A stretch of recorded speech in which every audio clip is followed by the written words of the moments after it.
as we start every episode with our drink of the day. What's today's drink, Melanie? Well, today we don't have an extra guest. It's just you and me, which normally you and me shows are normally pretty good, actually. So we're doing Miracle Water. Miracle Water. Because today Melanie can't be drinking nothing. I know. I know. Well, listen, it's cleansing. It is healing, and that's what we need this evening. So we're going to cut to the chase. I want to just briefly, do we want to get into an Eminem moment, or do we want to do we get some highlights, some news? You can do some Eminem, because you probably have some. I have some, but, I'll get into mine a little later. I'll touch on some. Okay. And so, we're doing Eminem moment? I guess we're doing Eminem moment. Yeah. All right, let's do it. I think you're first. All right. Still on the campaign, working with Sean Shaw, running for Attorney General. It's been fun. I was in Fort Myers this past week for FAPIA, which is a Florida Association of Insurance Adjusters. I'm probably screwing that all up, but it was really fun. We were at the Sanibel Marriott Resort and Spa in Fort Myers, and so that was cool. Other than that, it's just been work, busy. I just want to keep that segment really short. And nothing else? Oh yeah, we've had a loss. Yeah. Which I kind of put this show in memory of Demetria, because I could not be there. I know. So, Gurl What is really close with the Wonder Twins, our sorority sister, Davika Williams, and her identical twin sister, Demetria Williams. For those that don't recall, a few weeks back, we actually had them on the show talking about their scleroderma walk and talking about, the disease, which is an autoimmune disease, and how it's affect her life and things that she's been working on. And unfortunately, recently, she lost her battle.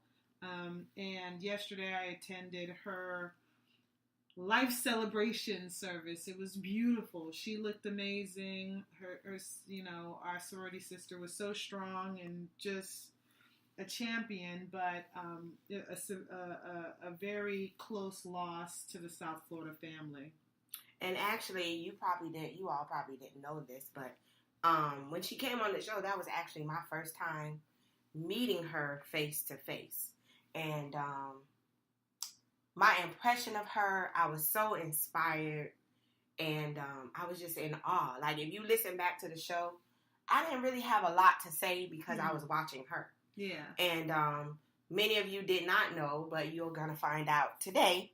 I was during that time, upcoming a major life, how can I say it?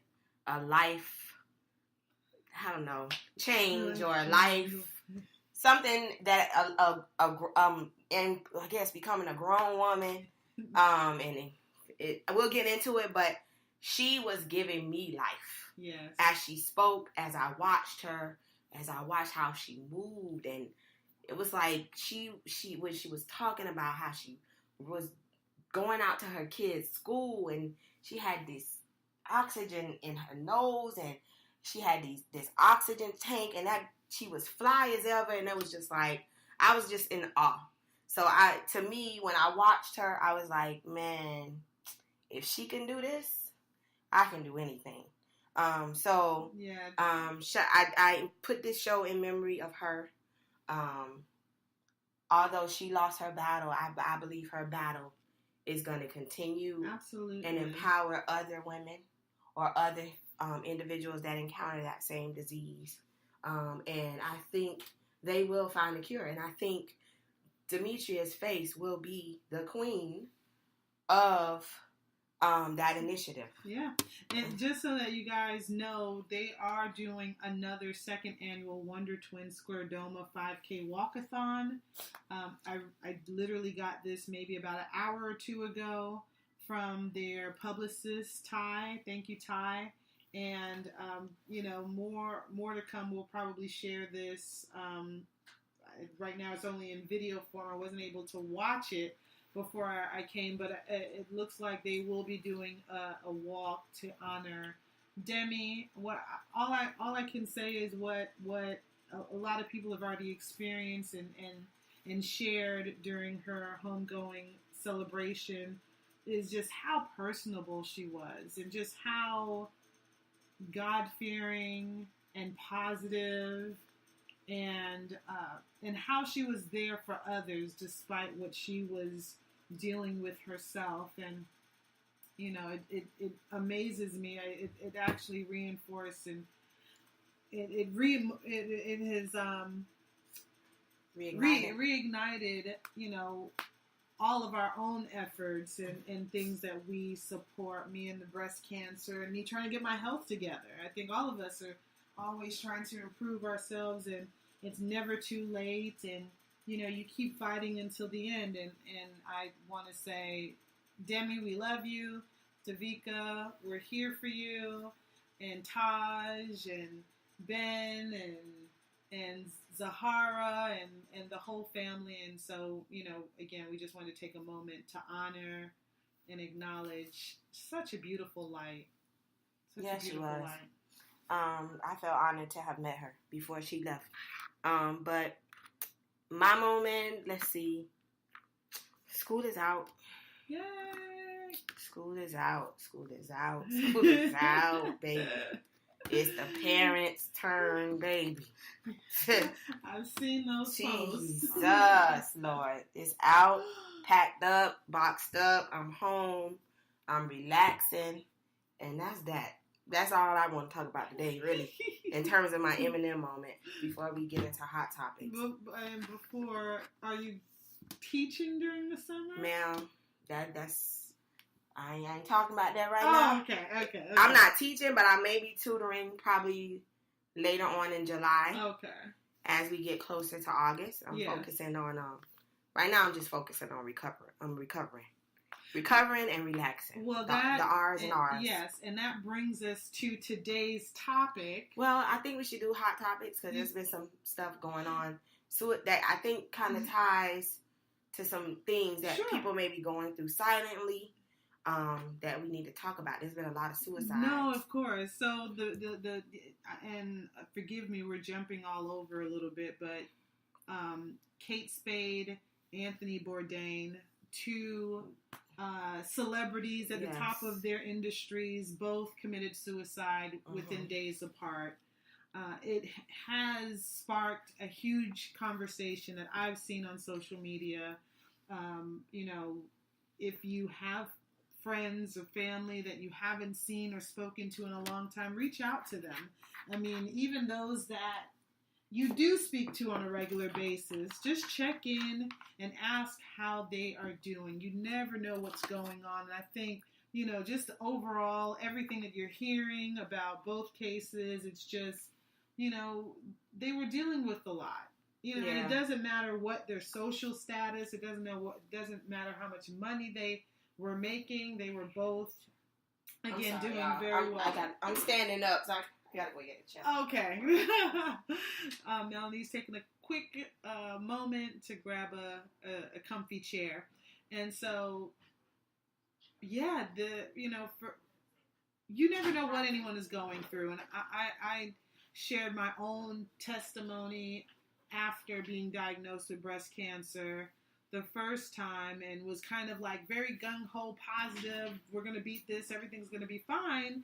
Had the surgery, and I really didn't know what to expect post-surgery. And so what happened for me is that I was very anxious. I did have, I actually went to counselors to talk about what I was going through, what I was experiencing, and during this time, I was quite frankly, maybe not actually diagnosed with depression or anxiety, but prescribed medication that those are the things that they treat. And 6 months after my surgery, I had gone down a little bit of a spiral. Again, super anxious, just not understanding my body and what I was dealing with, and found myself in the hospital for probably close to a week. And I realized at that moment that it was just me, my body going through certain changes, because having a mastectomy was I never had a major surgery in my life, and so I kind of put it in God's hands and said that I am not, I'm not depressed, I'm not anxious, I'm just healing. And once I started to do that, and I'm not saying that was a remedy for everyone. Somebody just said hello. Hey, Tia. I'm not saying that was a remedy or anything by any stretch of the means, but that's what actually happened to me. And I immediately stopped taking the prescriptions for anxiety and depression. And I haven't been back on any of those ever since. I actually did, going to Demi's viewing, I did feel a little anxious. Mm-hmm. I felt a certain way, and when I was starting to feel, some tension, I paid my respect and I went home. I was really contemplating on whether I was going to go to the service, but it wasn't about me. Right. It was about being there for my sorority sister, my line sister, and that's what I did. So, other than that, the Singapore summit is approaching tomorrow. I can't with your president. And I really can't. They did the G7 summit. I won't get into all of the political details. Talking about but, pardons and all this stuff. 45 is doing a lot, doing the most, and he's just doing what he knows. That's to get the most attention. Oh, Kim Kardashian did assist with that pardon, and I don't have the details in front of me, but I mean that's all I really want. I'm gonna keep my comments. I think we're gonna end with. I guess unless there's something I've seen some three good. Now that I'm home chilling, I've seen 3 really good movies on Netflix. Oh. So all you Netflix watchers, I was just watching. Before I came into the Gurl Cave, I was just watching Maya Angelou's story on Netflix, which is really good. I never knew she was married to a white guy. At one point, I didn't know that. Yeah, I think I saw a picture. It's a lot of that. Son, right? She has a son, but it wasn't from the white guy. Oh. Let's see. I watched finally the movie with Tootie from Facts of Life. Kim Fields. The movie called I can't remember. It was a spiritual movie that was out in the theaters for a little bit recently. That I saw. I'll get y'all the name of it by the end of the show. And then I saw another movie, something about poetry and hip hop, love, something, but it was Jill Scott in it. And Jill Scott is the professor. Nice. And it's basically comparing poetry to hip hop. Oh, cool. But the storyline was really good. So I'm catching up. Good. I a few weeks back, I binge watched Dear White People. That was actually a pretty good Netflix show. I tried to watch that, yeah. I liked it. Well, I enjoyed the movie, and I know it had its own little controversies, yada, yada, yada. But the show, the Netflix show is really good. I got into it. I tried. Try. I don't have nothing else to do. Exactly. Nothing else to do. All right. And do you have anything else? So then, let's get into today's topic. And the title is 26 is the magic number. 26 is the magic number. And just so that you all know, she's going to get into this. This is Melanie's show. I may interject and ask a couple of questions. Yeah, she's going to be interviewing me. Yeah, I'm going to give her a little interview. But for the most part, this is Melanie's segment. We're going to ride this thing out. And we didn't really know we were going to do this show today. Mm-mm. Like, this wasn't really on the schedule. We weren't sure if we were even going to be able to do a show today. Yeah, exactly. Yeah. And so Melanie will go into explaining why. And just to, kind of, I don't want to say this is my show, because, and I'm going to get into why I don't feel that this is my show. And I know some people push back from hearing about God, and I'm going to talk about that in a little later too, but this is Jesus' show, and I'm just being real. Mm-hmm. This is not about me. This is not about my personal desires to feel like, oh, I'm so great and wonderful. This is really a promise that I made to God. If when I came out on the other side, I would do things. Not that I wasn't doing things a certain way before, but I made a promise to Him. And for the outcome to be what it was, I know it was nothing but Him. So I owe this show to Him. And in speaking about Him, I'm praying, even if I touch one person, that's all that matters to me. I'm not looking for shows or speaking engagements as a result of this show. I'm really just trying to be a vessel, because I know that when we go through things individually, more often than not, it's not for us, it's for somebody else. Mm-hmm, absolutely. And so I feel the need, now whether you want to listen, whether you want to continue to listen, maybe it's, too boring for you, it's not enough, I don't know, whatever for you. But for somebody, God led me to do this show, and I'm doing it. And if I reach one person, that was my assignment. So many of you may not know this. Some of you probably have noticed it. And some of you probably noticed it, but were very, very nice about it, or didn't want to say anything, or, you just kind of ignored it. And then some of you would just outright ask straight up, are you pregnant? So I've been battling, I'm not going to say battling. I'm not going to use that word. I have been carrying fibroids for a while, and they made me look pregnant. And so at one point, for a long time, I just embraced them. I just embraced the fact that, this is maybe God's, this is what God wants for me. And they weren't really irritating me, meaning I wasn't having heavy cycles. I wasn't having heavy cramps.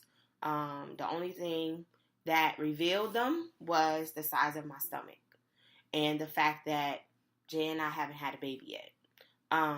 So I had gotten to the point where it was like, maybe this is just the calling on my life. I don't know. Maybe this is just not for me.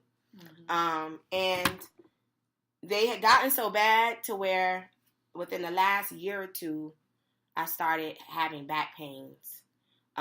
It started being where it was annoying because my clothes don't fit right. The part about people asking me if I'm pregnant, I'm built strong. My mom and my dad raised me to be a very strong person. So it never made me doubt myself or insecurities or anything like that. I just embraced it, and I just simply said, no, I'm not pregnant. I just have fibroids. Like, that was my natural response.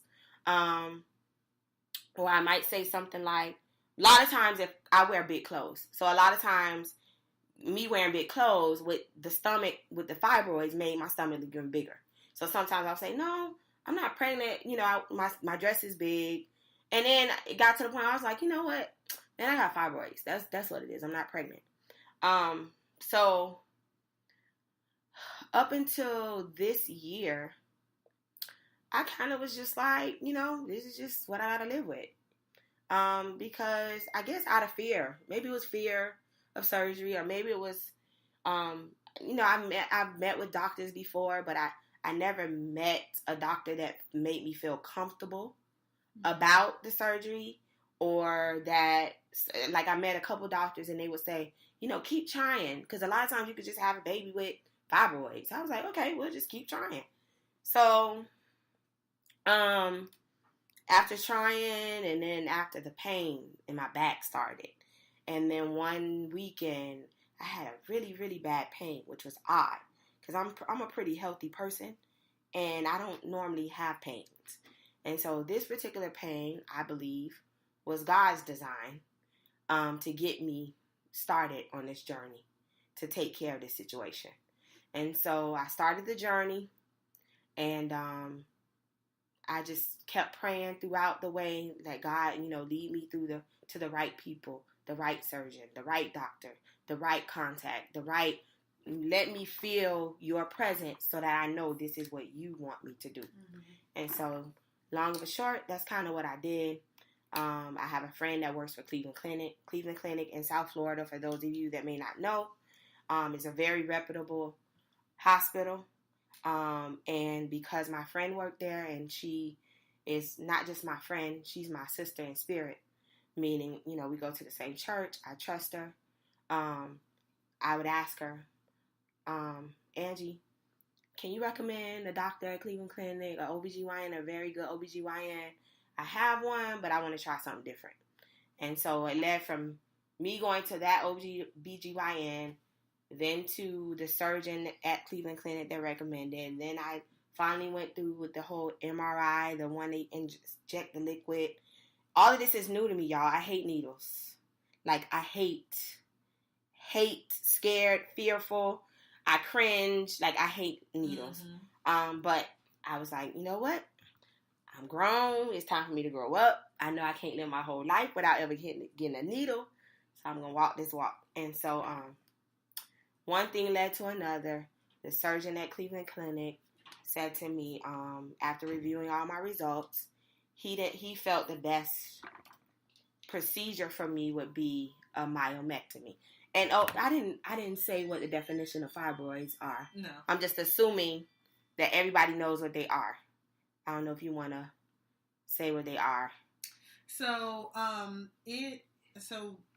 guess the quick definition, it says, are non-cancerous growths in the uterus that can develop during a woman's childbearing years. Right. So, and it's very prevalent in African American women for some reason.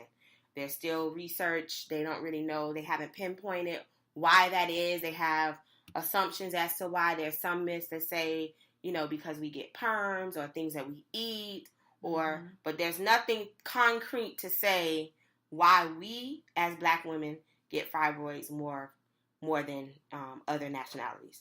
So anyway, this surgeon at Cleveland Clinic basically sat me down. He reviewed my MRI, 3D MRI, a thing like wrapped around the room. And he was like, well, I'm looking, and honestly, I think the best decision would be for you to just have a hysterectomy. And immediately my eyes watered, and the spirit just said, nope, that ain't the option for me. That's not it. We're going to have to figure out something else. And so I asked him, well, do you know any fertility doctors that I can talk to before I make this final decision? And so he gave me a paper with a list of fertility doctors' names. It was about 4 of them in a group. Mm-hmm. And I said, okay, so can you star the ones that you would recommend, the ones that you know are good fertility doctors? So he did that, and I took the paper. Of course, I took the paper in tears. That was actually the first time that I actually cried, and I guess that's the time when I realized I do want kids. That I really, would entertain a child.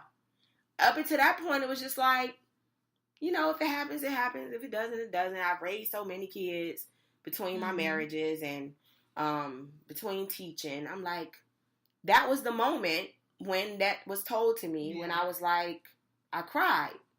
And I remember sitting in my car crying. I'm like, I guess I do have a desire.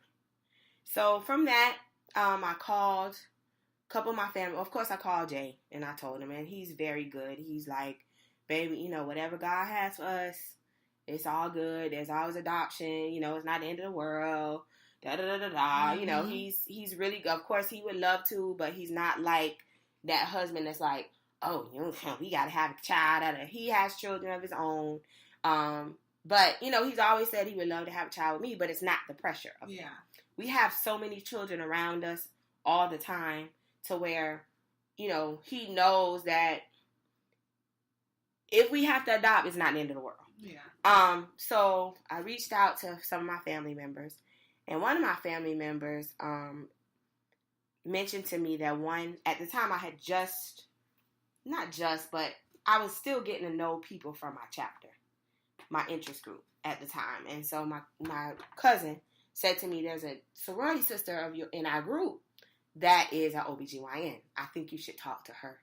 Because I was telling her different procedures. I think I mentioned it to you. Mm-hmm. Like the different procedures that they offered that I can do to remove them, and there were some that were less invasive than others.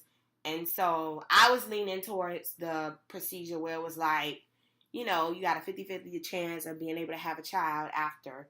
But it's kind of like they inject something into you and it shrinks some. But then the surgeon I had met with said he didn't think that procedure would shrink them enough.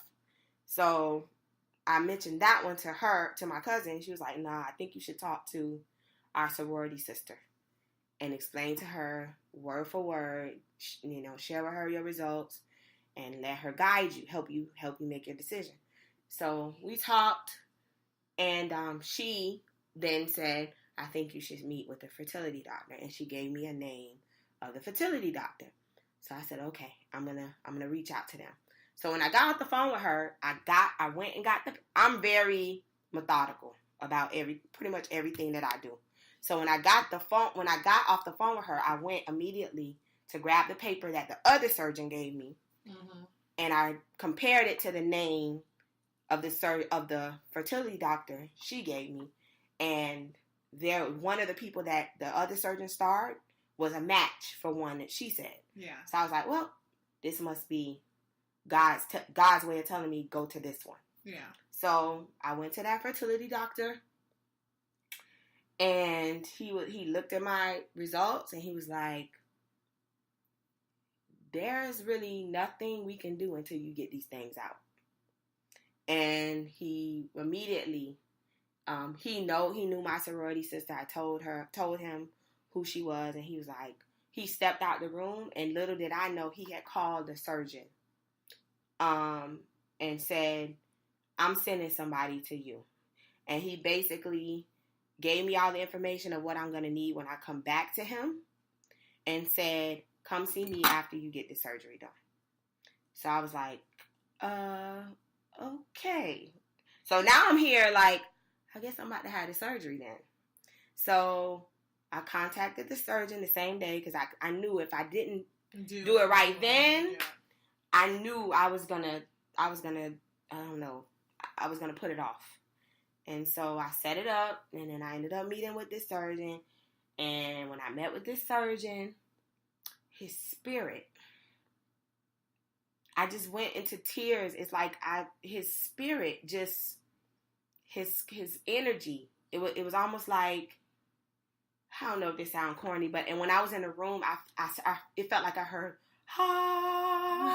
like that's how calming his spirit was. Yeah. And so he said, well, I need you to send me the results because I was coming from work and I had left the disc to give him. And so he was like, I need you to send me the disc, and I want you to come back so we could talk after I review the disc. So I went back a week later, and he said, I can do this. He said, he gave me the specifics. It's probably going to take this amount of time to recover. I said, the first time it came out of my mouth, I want to have a baby. And so he was like, I can do this surgery. He said, now afterwards, when it's done, when you have a baby, you're probably going to have a C-section, but I can do this. So, I'm still scared. Yeah.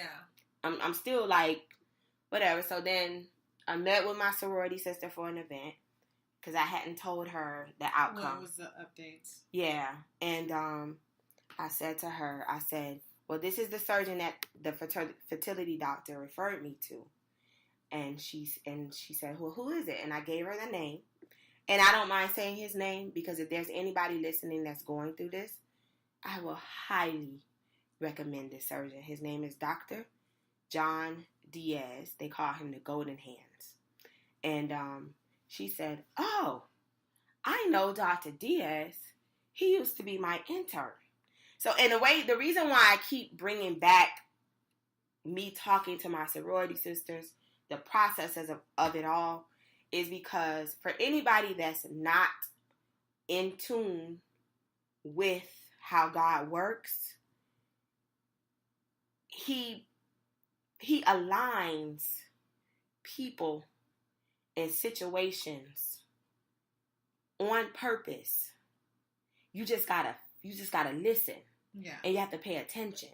I'm just sitting here, I'm listening and I'm shaking my head. So I know it's a lot of silence on my end. I'm just shaking my head in agreement. You really have to pay attention and be in tune and move. Mm-hmm.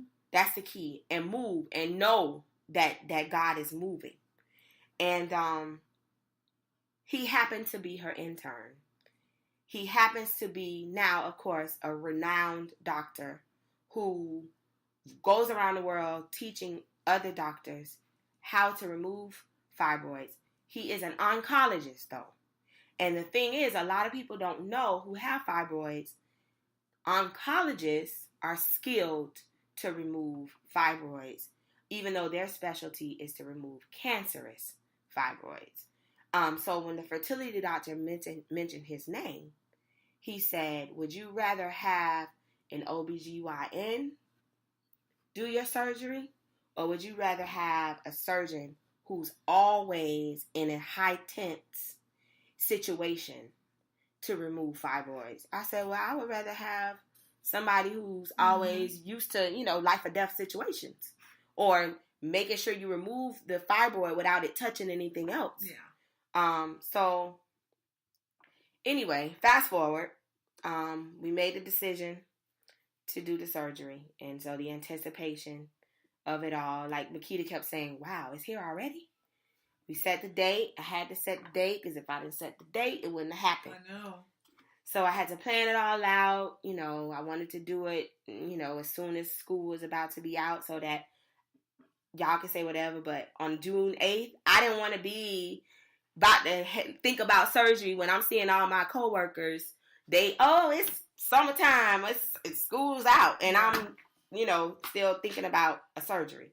So I planned it to be out a couple days before work ended, and then lo and behold, we did the surgery. And let me tell y'all, some people may think that I'm over exaggerating this miracle that happened, because a lot of women have had babies, have had fibroids taken out or hysterectomies or whatever. Mm-hmm. However, y'all don't understand.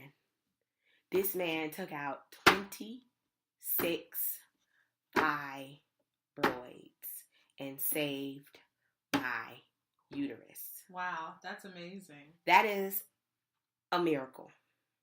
What when you were asking questions, like, what is the average? Like, how many? I mean, it varies. I mean, but I of course, me leading up to the surgery, I've been reading and trying to see other people's outcomes and what should I expect. I would read things like 13, 14. I never read anything that was in their 20s. 26. Oh, and he showed me the picture. They weighed 7 pounds. I was carrying a child. 7 pounds of fibroids. 7 pounds of fibroids, y'all. And then I lost so much blood. I had to have 2 blood transfusions. So the first 2 days were hell. And I've only been to the hospital when I was born, y'all. But I didn't cry. The day before, I'll share this later. I wrote a letter that hopefully one day I can share with my child. And basically in the letter, I promised that if it's God's will for me to have Brooklyn, I am going to give my child to him. And my promise was also, when I come out of this, and I think I posted before the surgery that miracles happen, and it's going to happen to me. And when it happens, I'm going to give all the glory to him. It has nothing to do with me. Mm-hmm. And I think a lot of times, and this is kind of off the topic, when I was looking at all these people committing suicide, mm-hmm. and it hurts my heart. I just think that's so selfish. Because in both cases, in both of those made national, international because cases, they left kids. God has a purpose for all of us. And when we take that away, and then when we accomplish things and we minimize and we don't want to speak about his grace and his mercy, God is the reason for everything. There is no other reason. So when I see people, and this is not judging, I just want us to wake up. We don't have anything. We aren't doing anything on our own. It's all him. And I think that's a part of the reason why our Black community thinks that we got it all good, and our kids don't understand that these things that they have and these things that they're doing, they're not doing it by themselves. We have to make a conscious effort to stop glorifying everything else. But we want to minimize God's power. That's what's wrong. And I'm not a holier than thou or overly religious person, but I don't own anything. I don't want to have any credit for anything. I don't think about whether or not I'm going to get money back from anything. My purpose for being on this earth is to always speak of him. And I get so annoyed when we, especially as Black people, we are as oppressive as we've been. It was because of God that we were able to continue. But now we're so great and wonderful. And that's the little bit of the speech, or a little piece of what we want to talk about. That should be the major piece. The only piece, really. It annoys me. It really annoys me. So I say that to say, y'all can get tired of me. You can get tired of me talking about him. Unfollow me, block me, whatever you want to do. I'm going to talk about Jesus. I'm going to talk about God until I can't talk about him no more. Because it's only because of him. It's only because of him. And I think when we recognize that, mm-hmm. when I hear about Kate Spade and the other guy, which, there was nothing in their story about how much they love God. God is the strength, not my husband. When I was in a hospital, when I had to get 2 pints of blood, and I've never done that before, and I didn't flinch. My strength came from God. It didn't come from how much money I had. It didn't come from who I'm married to. It didn't come from who my friends are. It didn't come from what I've accomplished. It didn't come from any of that. God put the right surgeon, the right nurse, the right situation, the right time, the right utensils, the right dose of anesthesia, and I could keep going. Mm-hmm. That was Jesus. That was nobody else but Jesus. Nobody else. And I think we forget that. And there's a lot of women that have gone through this same thing that I'm talking about, but nobody says anything. I don't think that they don't say anything. I just don't think that, look, I mean, I'm very much always talking about politics, and between politics and between religion. It's just two topics that we are both on two very passionate spectrums, and everyone else don't. I mean, it's not that it's not being discussed or acknowledged. It's just how we've been conditioned to kind of like deal, I think. I don't think that it's, people not recognizing God's grace. But I think greatness. But I think, and I understand what you're saying, but I think by us handling it that way, that's why our children are the way they are. Because they don't understand We've got to stop just dealing, and we've got to start speaking. Because if you look back in the 50s, 60s, 70s, they spoke about God. That's all they talked about. Martin Luther King, all the prominent, trailblazers, that's what they spoke about in their movements. It was all God's movements.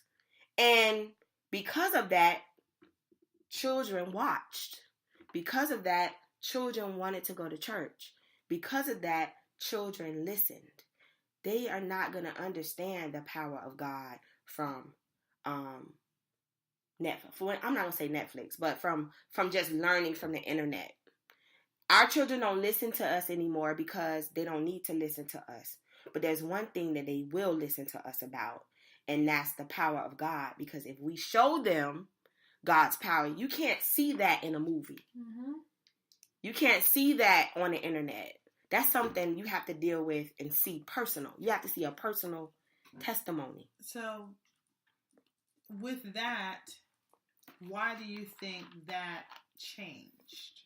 What are your thoughts on, if you're saying in the 50s and 60s, that's all that they were talking about, something happened and changed the conversation? I think we started feeling ourselves. I think we just started feeling ourselves and forgetting. And it became more of, okay, well, I got it now. So I'm just going to keep my spirituality to myself and my little remedy and how I get through this. And I'm not going to share it with nobody else. And it became like, well, I know how to deal. So why do I need to? Everybody should know how to deal. Why do I need to talk? Why do I need to talk about God? Everybody should know about God. No, we should always be talking about him. Always. That should always be in our conversation. And it shouldn't be making us black people in a room uncomfortable to talk about him. It shouldn't. There's a problem if it's making black people in a room uncomfortable to talk about him. Really? But as soon as something happens, we want to fall to our knees. We should be talking about him all the time. I mean, and that's just truly, there's nothing that gets me through. So it's just like, why would I want a friend who the only time I hear from that friend is when they need something? Yeah, that's hard. It's hard to deal with. You understand what I'm saying? Mm-hmm. Why would I want that? Why?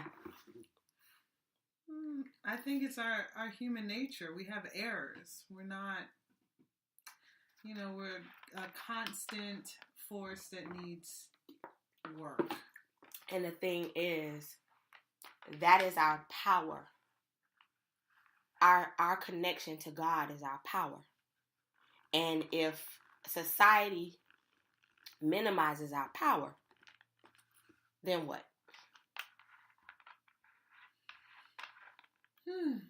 That's a good question. If society minimizes our power, then what do we have? We have what we see right now. That's why we've allowed, and I'm not going to say all white people, a lot of that uncomfort comes from white people not wanting us to talk about it.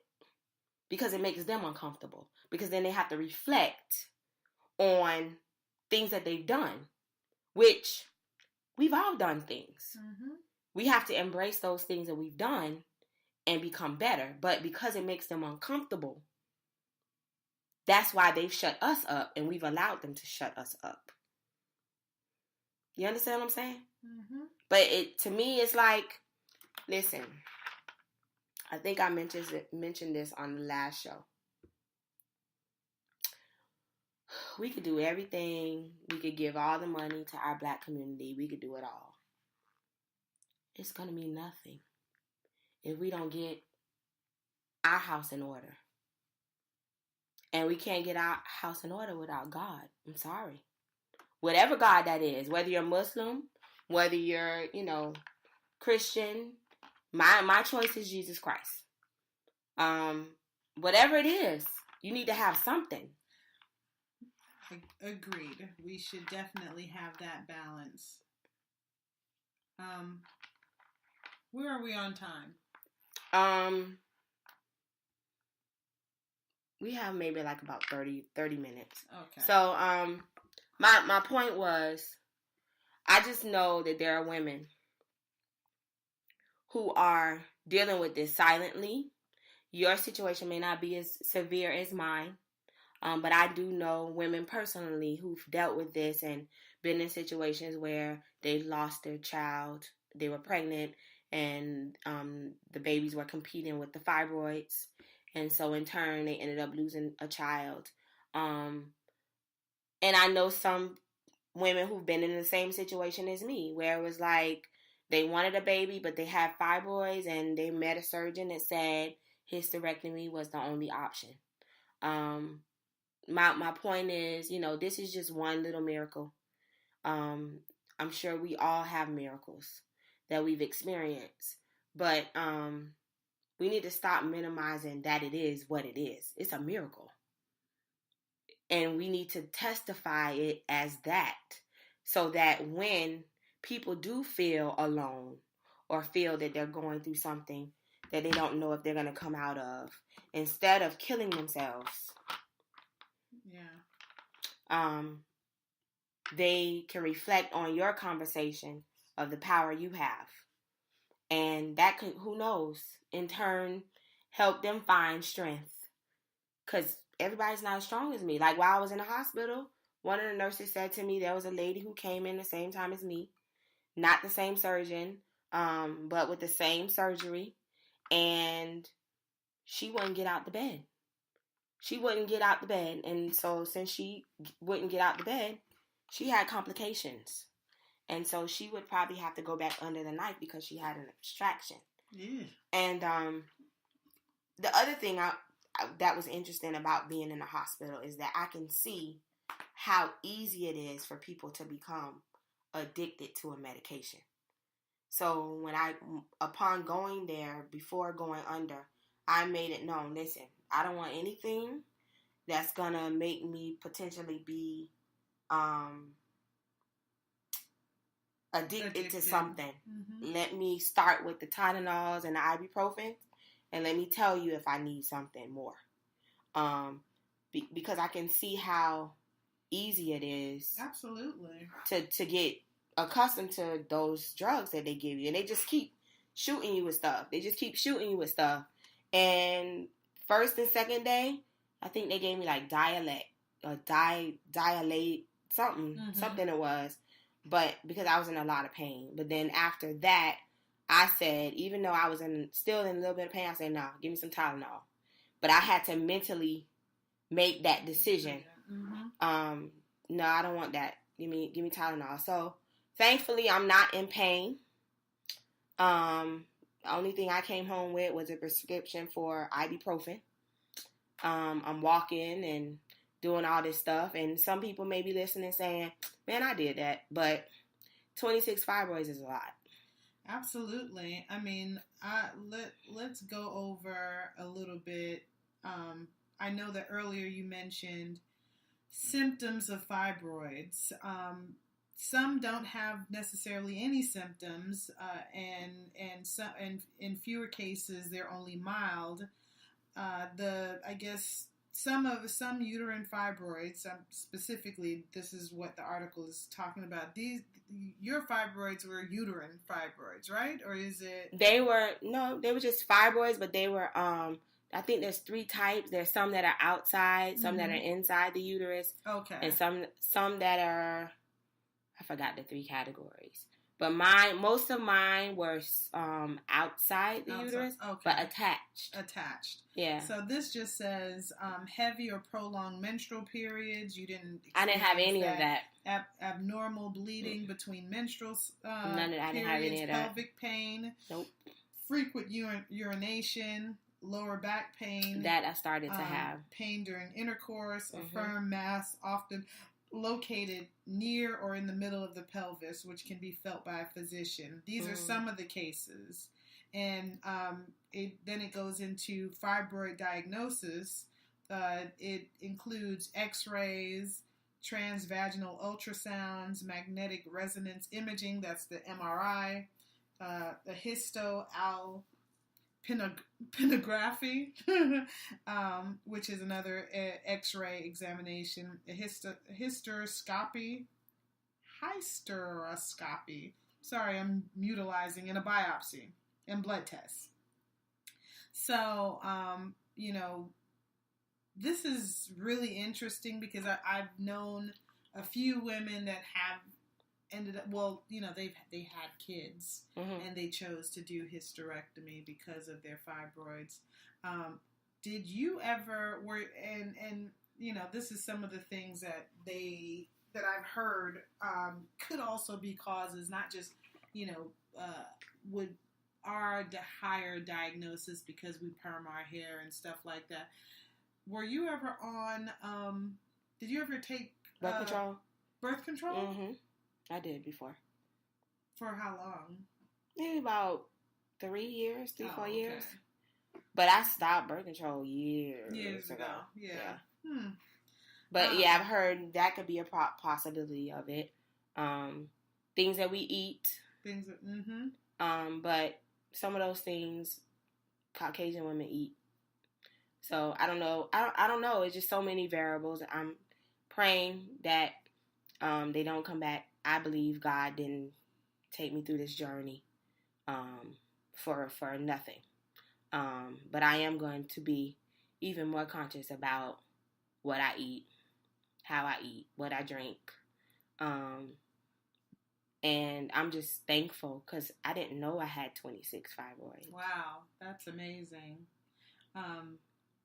But you know what? We're also ecstatic because now you're going to be on your journey to trying to have a baby. So that is awesome news. How long is the healing process? Well, they say the full recovery is 6 months. Oof. But that's like the full recovery. But I don't know how soon I can start or we could start. I'm going to find that out when I go to my first follow-up. Great. I have and all your those first kind of follow-up questions. is in how long? 2 weeks from the surgery. Okay. So the surgery was Tuesday, you guys, and so in 2 weeks. It's already been almost a week. And I'm moving around. Jay's not letting me do too much, but I can't sit still. You shouldn't do a lot. Yeah, I mean, you should take this opportunity to get some rest. And again, we weren't sure we were going to do this show this evening. I thought we were on hold indefinitely, which it's fine either way. We both typically have pretty busy schedules. Yeah. But, I'm glad that you're good. I'm looking at you. I know that you need some rest right now. Yeah, I'm tired. I'm tired. I don't know. I guess that's it. We have another show in 2 weeks. 2 weeks. I hope I touched somebody, helped somebody, spoke to somebody. I hope, it just makes us more conscious about God's grace. Of course. And who He is. And miracles are always happening. Because we always think, I know I had a tendency to think that miracles only happen to other people.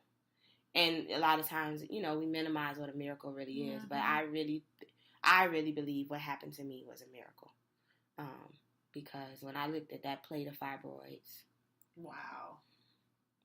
No, I mean, it was. It was a 4-hour surgery. It was a 4-hour surgery. Wow. Yeah. Miracles are happening every day. Every day. And this is your testimony. This is my testimony. One of my testimonies. One of the testimonies. So you heard it here. Get second, third, fourth, fifth opinions. Yeah.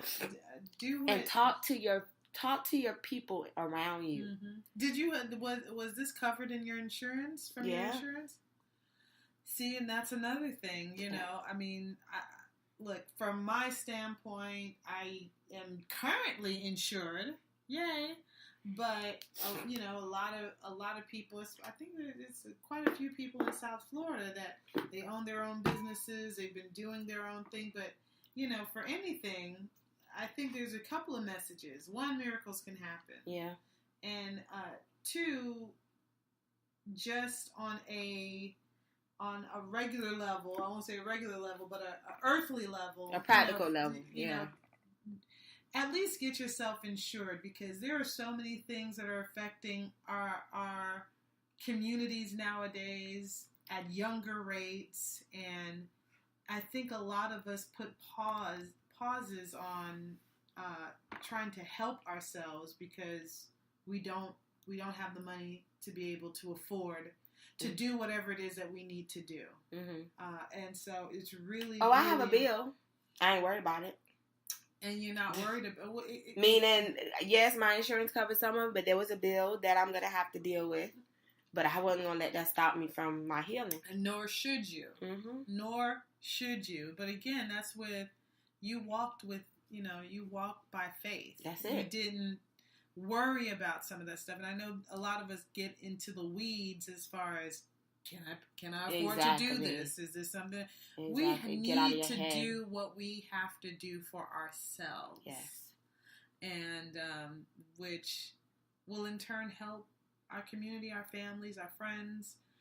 We have to do what we have. We have to do what's right. And you know what? It might, again, I analyze every little thing. When I was in that hospital room, like I said, I believe God. We all know that every person that we meet, every person we encounter, God sends them there for a reason. And so on my third day, there was a nurse that came, a black lady, and she just felt like a mama. She felt like she could be my mama. And she said to me, she was like, that bed? And I think if you saw the promo, you would see the hospital bed made up and empty. On the third day, I made them make the recliner like the hospital bed because I refused to sleep in the hospital bed because it seems to me that hospital bed, it drains you. It drains you. So like the third night, y'all, Jay couldn't even sleep at the hospital because I had taken the recliner because he was sleeping in the recliner. So he would FaceTime me from home and I was fine because I was like, Jay, I'm not sleeping in a hospital bed. I'm not doing it. Because when he got there one night, I was sleeping in the recliner and then I moved to the hospital bed. Mind you, I'm moving, y'all, and I probably shouldn't have been doing this, but trying to wait on them nurses, girl, that's a whole nother story. Yeah. But anyway, I got into the hospital bed, and for the 15 minutes I was in the hospital bed, I started feeling sick again. So I was like, I'm finna jump up. So I sat on the edge of the bed, which is the picture, one of the pictures in the promo, holding the IV, looking at Jay sleep in the recliner. So when he left for work, I was like, I'm not sleeping in that bed. I'm not laying it. Y'all might as well make that up. Because on Friday, I'm going home. That bed drains you. Seriously. And I'm saying this for anybody that goes to the hospital. It's really like a mental battle. A lot of it is a mental battle. And those nurses nowadays, it's almost like you're responsible for your healing. Whatever you tell them, that's what they're going to give you medicine for. I literally waited for them 20 to 30 minutes to come and get me after I figured out that I'm supposed to tell them that I need to walk. Not that they would come in. I'm thinking, they're going to be attentive. They're going to come, okay, we got to walk. It's time to walk. No. It's up to you. It's up to me. So once I figured that out, Kia, you know me. You're out. I was out. I buzzed them. They didn't come. I said, oh, okay. I grabbed that little IV post, and I started walking. And I was waving at them. I'm getting up out of here. I'm leaving Friday. This is not for me. But it's seriously, like, you could get caught up. The commercials, the things they show on TV, they infuse commercials that I don't see on my TV. It's all medications. It's depressing. Yeah. Well, it's there for sure. I mean, I watch it the few times that I'm in front of my TV, and it's like every other commercial is some type of new medication that they're pushing. Then they have the undertone of all of the side effects that will occur. But that's a whole nother show. That's a whole nother show to discuss. I know that we're close to time, and so at this point, I wanted to read something Tia said. She said, realize that the battle is not yours, and he is just using you. As a believer in Jesus, you have a gigantic advantage in life. God is not only fighting your battles, tribes, and tribulations. I guess she was trying to say trials and tribulations. He is lining up the right people, the right breaks, and the right opportunities and situations that will be sprouting you forward. Thank you for sharing. Your mission will be accomplished sooner than you think. Your body will be mended and restored with lightning speed. He has ordered your steps, and it is already done. You are a warrior. That is awesome. Thank you. That was Tia? That was Tia. Hey, Tia. So, on that note, that was just my little spiel, and on to the next. On to the next. Get some rest. Yes, rest is what's needed. So, again, this is Girl What. Find us on Facebook, Instagram, Twitter, Spreaker, subscribe, Spreaker.com. iHeartRadio. We're on iHeartRadio. We have a YouTube channel, which we're going to get that cranking real soon Girl, if y'all saw me right now, child, I'm here. We're makeup free right now. We're makeup free. I'm literally like in my PJs, but I had to get this message out, and I'm a woman of my word. I wasn't sure how I was gonna feel, but as long as my mouth can open and my fingers can move, then we're here. We're here. So you've been into. Do you want to? Let's end with our the scripture, and I'm gonna get it right. I'm not gonna paraphrase it because I'm being intentional about my Lord and Savior Jesus Christ. Colossians. I can't put my hands on my notes, y'all. So, Colossians 1:16. If you want to follow along with me, that is our scripture. For in Him all things were created, things in heaven and on the earth, visible and invisible, whether thrones or powers or rulers or authorities, all things have been created through Him and for Him. And you have been tuned into Girl What?